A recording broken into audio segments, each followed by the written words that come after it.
we there yet? No. Are we there yet? No. Are we there yet? No. Are we there yet?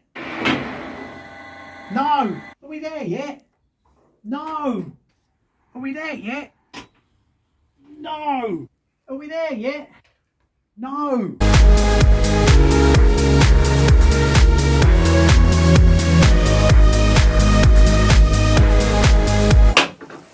Hello. Welcome back to Tweed's Garage, where we've got some more Riley action going on. Been doing a little bit. It's got the engine and gearbox back in, as you may have seen on the previous videos, and things are moving along, but then it's all those little bits and little things that you want to do just to get it right, or undo little bodges that have been done over time that take the time. So what I'll do is I'll take you into the garage and run you around the car and show you what I've been up to. But there's, you know, you're trying to do your car, but there's always other things that you know, crop up and get in the way. So I sort of finally got around to making a holder for all my tools that sits on top of the lathe, rather than having all stuck on there, and finally got round to repairing the saddle travel selector knob. It wasn't indexing, which sometimes it would jump out.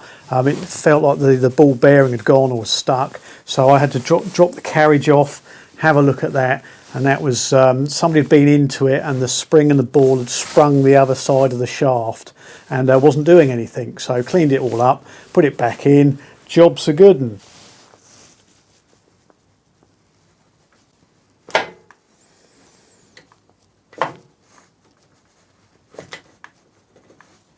So it's all like all of us. So with all of us, there's always something that sort of comes along that, you know, you can't constantly work on your car, although you'd like to, but then sometimes it drives you nuts and you don't want to. So yeah, progress, it's moving on. We're getting there. Hopefully by the end of January. Put his neck out here. Hope to have it running, but we'll see how it goes. We'll at least get round to fixing that blimmin' radiator. That was the whole start of the problem. Yeah, so come on, we're going to have a look around the garage. As I said, it's tight in there, no messing about. Let's go. So come in. As I said, it's tight in here. Move along, squeeze up together. We're all friends here, apart from Jenkins. Yeah, so here we are back in the garage. Engine's in, as you can see. I'll bring you around, I'll put little clips of videos in as we go along. So the first job was just check the front end and make sure it was all correct in the gear. I don't know what you call it, in the timing chest here at the front. Make sure that was all right. Fitted a gasket, cleaned up some of the threads, run a tap down them because they were a bit tight. Whether they'd got tapped on the ends or something over time, I don't know. So got that on, got the timing chest cover on. And then let me have a look. Then the next thing was get the dynamo back on and wired up, and then also fitting the bracket on the chassis cross member at the front for the starting handle to go through. You know, there's little jobs like on the exhaust here. Made a new set of brass manifold nuts, so turn them up on the lathe.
I don't know why, just did. But yeah, so turn them up in the lathe and the mill. Nice set of brass, hopefully not anti-seizing exhaust stud nuts. So made them for that. The other thing that took a bit of time was, I don't know why, you just sort of go down this little rabbit hole. The 2 bolts that held on the bracket for the starting handle, the guide for it, they were the right length bolts, but one head was thicker than the other. So put one on the lathe and turned it down so they were just both the same height. Cleaned them up and bolted it all up. And it looks nice. It's just a little detail that I'll see, but nobody else will. Well, apart from you, because I've told you. What else we got on here? Also, the horn is back on. Was having a little problem with that, so I'd put it all together. I think I tested it. I'm sure I did. Maybe I didn't. Anyway, cleaned it all up, put it together. Thought I could just adjust it once it was back together, and because it's an old klaxon horn, and they're normally pretty good. You know, all the bits inside look like they were going to work. So I didn't worry too much about it. But when I was sort of trying to bolt stuff back onto the car to try and clear a bit of space, I tested it and just couldn't adjust it, just couldn't get it in, no matter what I'd done. So you turn the thread on the end, the nut, and you could get it to beep whilst you were running current through it. But then as soon as you disconnected it and then went to connect again, it wouldn't do anything until you twiddled the adjuster on the back. So took it all apart, had a look inside, and yeah, what I found was there's another little nut on the back. It looks more like a sort of an earthing nut that sort of got a little it's got a sort of toothed face to it, but it also sort of sits in another tooth on the horn itself, so like a sort of little locking system for it. And when I looked inside, what it actually does, that adjusts the contact bridge, the position of it. And when I looked at it, whether I'd twiddled it or somebody had twiddled it, the whole assembly was sitting at a slight angle, so it meant that the contact breaker was sort of coming down, you know, hitting it at an angle, not getting a real push on it. And the springs in there are really strong on the contact breakers, so you really need to make and break it. So I tweaked that, had an adjustment with that, and put it back together, had a little twiddle, and as you can hear, sounds wonderful now. Yeah, a nice sort of loud klaxon horn as they were. So that is bolted back on, but knowing all old cars, when I try it, it probably won't work again. I have to check it again. But we know how to adjust it now. So not only is the adjustment that moves the make or break diaphragm plunger that sort of gets drawn into the magnet that has the little insulated breaker on it to break the contacts, but you also have an adjustment to position the points assembly in relation to that. So yeah, that was another job done. So they're all, you know, all little jobs. You know, that took an afternoon, and then these nuts take, you know, sort of an hour, a couple of hours to make, and you know, and the bolts. So yeah, sort of time ticks on. So those are some of the things we've done. What else have we done from here? Oh yeah, stuff inside. Sorry, stuff inside. Come and have a look. So come in. Progress. We have a steering wheel in position rather than hanging from the ceiling. Driver's seats bolted down in position just to, I'm trying to set up the brake and clutch pedal at the moment. Battery tray is back in. There's a lot more solid than the old one. That went in fine, just cleaned the threads up on the bolts with a die, just chased it down, and they're perfectly serviceable and all the correct sort of size and threads. What else have we got? Well, we've got the pedals are in because the gearbox is back in. Got to work on the clutch adjustment, getting that in the right place, but it's all a bit sort of a catch-22. Got to get the floors back into position to get the position of where the pedals sit in the first place. and then from there work out my clutch adjustment. And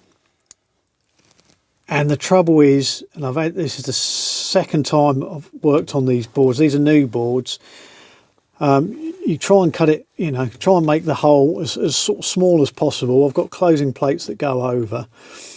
But because the engine's on new mountings and the gearbox and everything has all moved and been bolted in, it's all fresh, it's all sitting high again. So you can just see there, well actually that's a little bit, I'll talk about that in a minute, what I've added. But yeah, it's just sort of catching, and the brake is definitely catching. So I've just got to do a little bit of relief work on the top here, just so the pedals go through. And then that will give me my resting position for the pedals, and I can work out all my adjustments from there.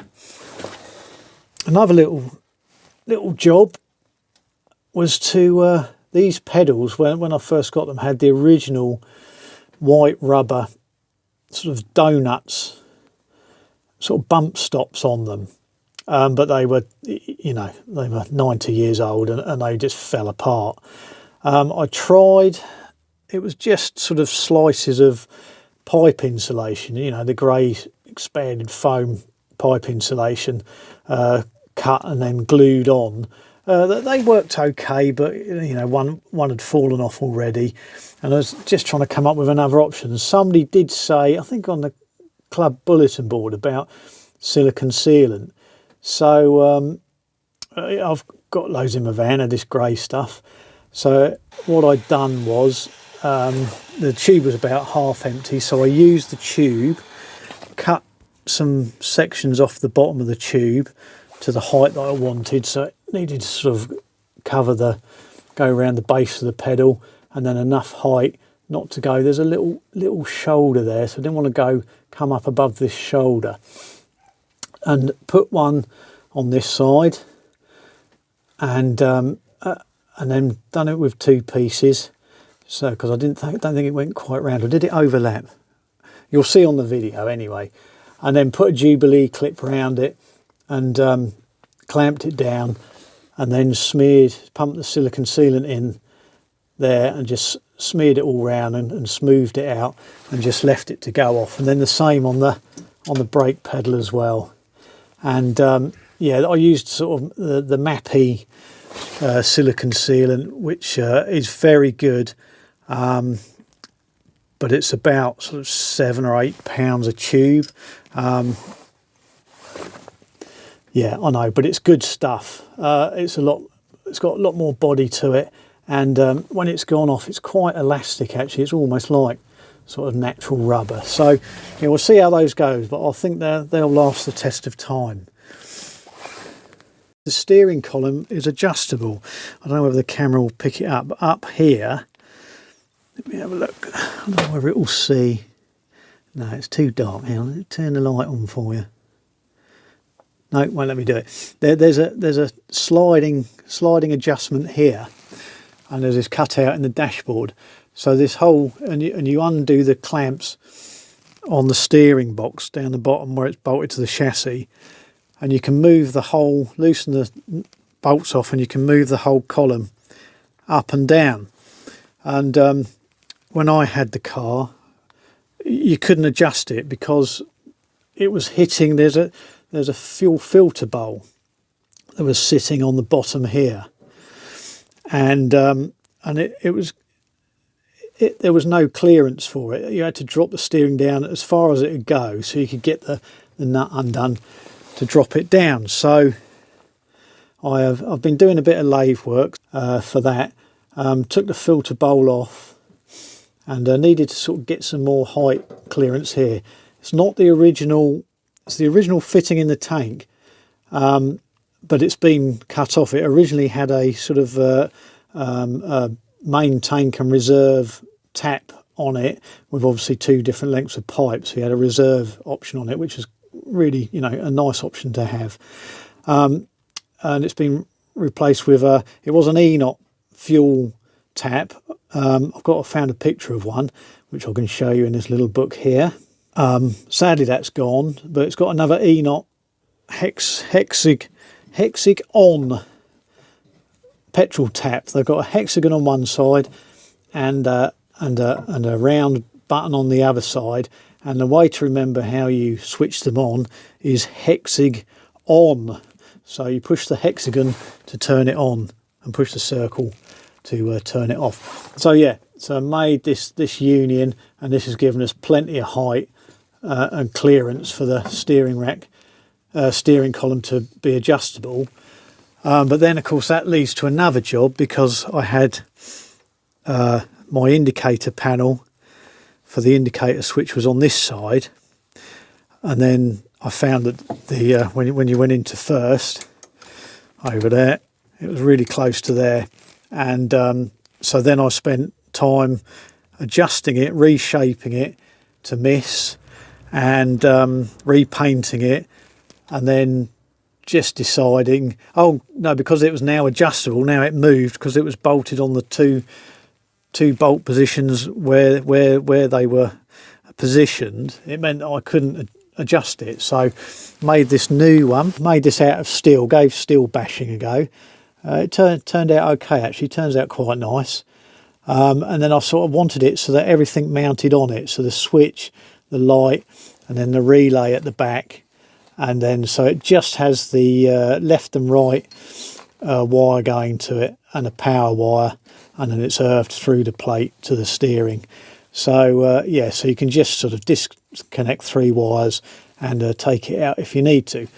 But the Brucey bonus is, because I used this hole on the clamp for the bottom position, and then I used a bolt, drilled a hole through into the bottom of the slider, the adjuster slider, but not in a position that it would hit the bolt further up here. It sort of articulates, if you loose the bolts off, it articulates this panel, so you can move this support bracket up and down a bit, and this switch panel articulates with it, and it's quite nice. So it's yeah, so quite pleased with that, and it's sort of just tucked out the way, and you can see down there. But now I've got legroom.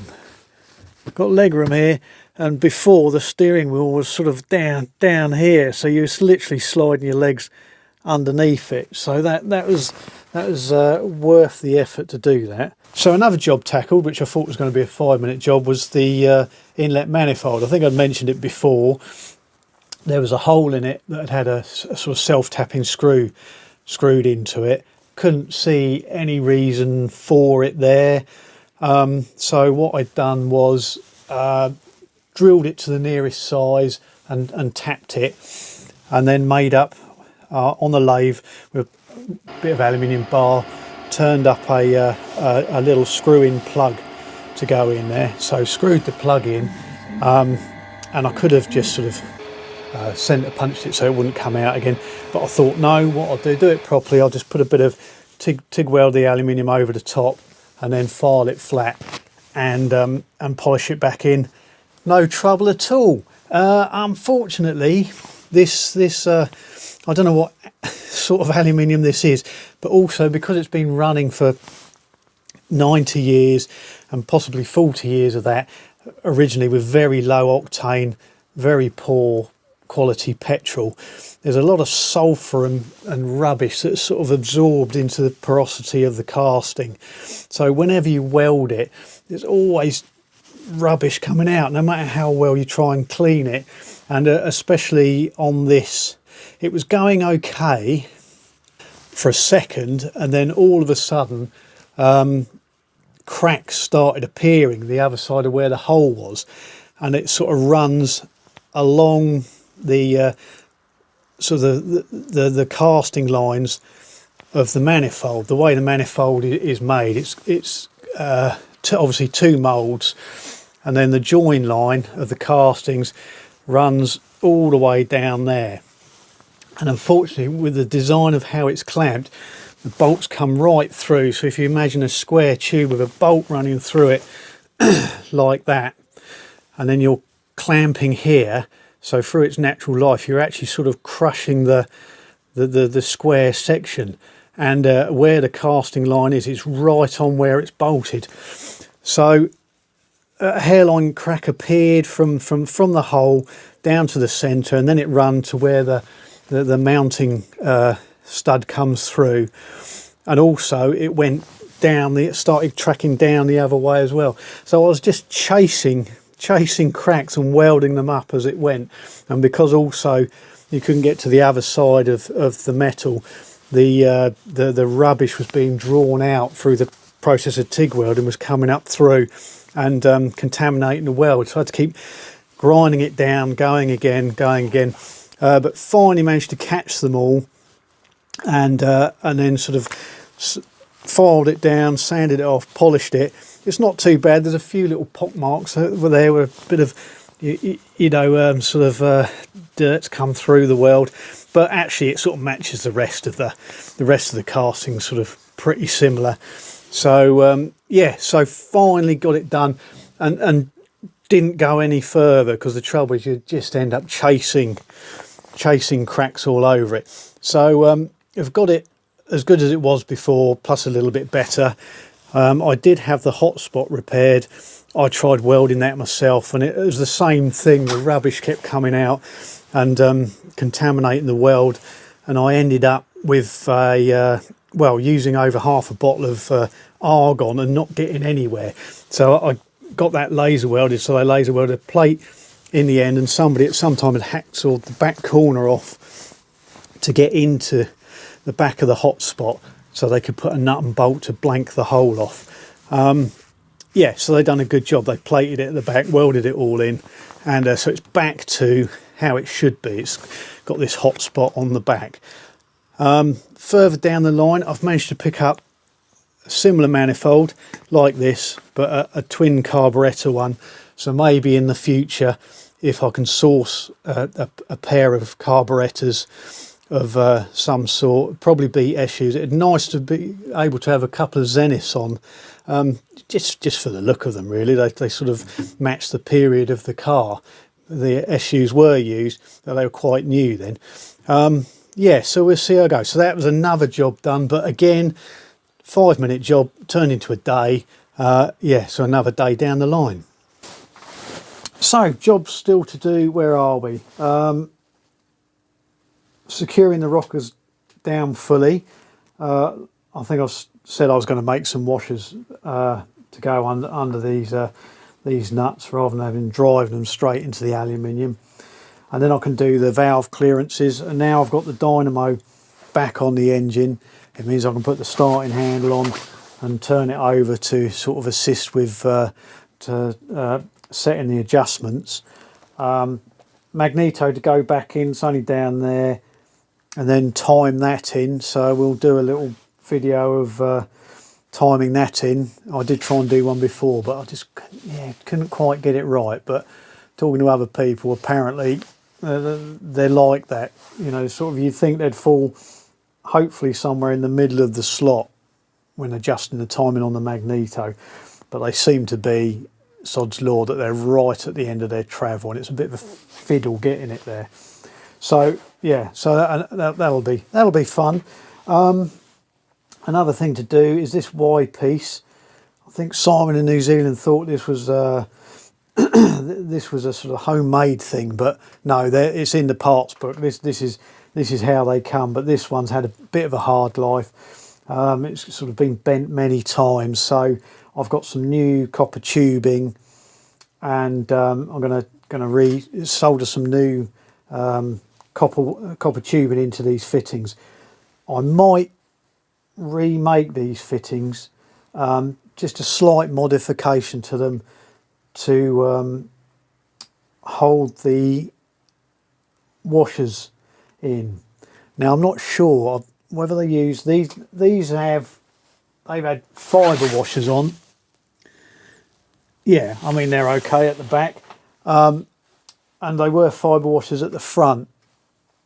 I don't know whether copper washers would work or not. I can always try it, or find some other way of maybe putting a little bit of a shoulder on the base of it so that it holds the fibre washers. The trouble is with this, there's no sort of locating of the washers, and it goes over a sort of random hole in the rocker cover. You know, so there's sort of movement there, and it's not very accurate, and you're relying on the clearance around the washer for the oil to get from this brass banjo into the oil ways. So I'm just trying to think of a way that sort of is a little bit more, not technical, but you know what I mean, a little bit better than that. Or maybe I did think about O-rings, but the trouble is there's not a lot of bearing surface on these rocker covers. It's tiny. It's all right at the bottom, but at the top there's just a tiny little lip that you're relying on getting a washer to seal on. So yeah, another fiddly job to do. Yeah, I think that's it about so far. Got to find that board. Looking at you, Jenkins. Yeah, yeah. So progress is being made. Onwards and upwards. Another job tackled was to renew the ball joints on the throttle linkage. I'd done the two at the carburettor end, but these are on the throttle pedal linkage that goes up to the transfer lever on the steering column. Yeah, so this goes onto the steering column. There's a jack shaft that goes across, and then the throttle linkage arm goes from there up to the carburettor. So as I've done before, I had to turn some of these up. They're not screwed in, they're just peened over. They're sort of a close fit through the brass arms, and then they're sort of peened over on the back once they're in position. And to get them out, it's really easy. Just centre punch them in the middle, run a drill through sort of about the size of the head, and just sort of go through until you can see that you getting through the head and just sort of touching the brass, and then they're soft enough then to put a pin punch on and drive them out. Yeah, and then just a piece of hex bar. So you get, I don't know why it's got you could use round bar. I don't know why they've used hex bar, because you can't, they're not threaded. So there doesn't seem to be any reason for it to be able to get a spanner on there. Yeah, so I had some hex bar the size of the originals, popped it in the lathe, turned it down roughly to size with the lathe tool and to shape, and then just finished them off by eye with a file, bringing them down to the dimensions of a little bit bigger than the worn ones, but small enough to go through the hole and run cleanly in the rose joint head at each end. Yeah, so they're not too difficult to do. You can do them by eye. You could do it all by file on the lathe to get them to shape, but just a little improvement. As you can see, that the original ones were badly worn. I think particularly the one this end probably never gets lubricated very much, and it was sort of it looked like a lollipop sign rather than a ball joint. So yeah, I think we changed that one in time. So yeah, so you have a nice smooth operation. So this is the throttle pedal, and the linkage goes to this operating arm to the steering box, and then there's a jack shaft that runs across the top of the steering box, takes the another arm up to the carburettor, but it's also linked with the throttle control on the middle of the steering column. There's also another little finger that when you operate the lever on the steering column, it moves the lever around, and you can adjust the throttle on the steering column as well. So hope you enjoyed the video, found it useful. If you enjoyed it, give us a little like, because it helps us along.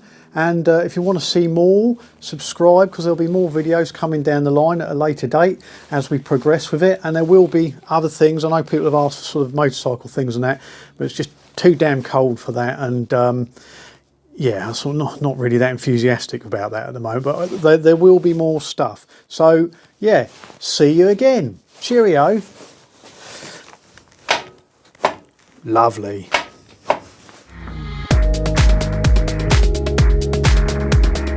So if we go in, actually got a seat in position at the moment.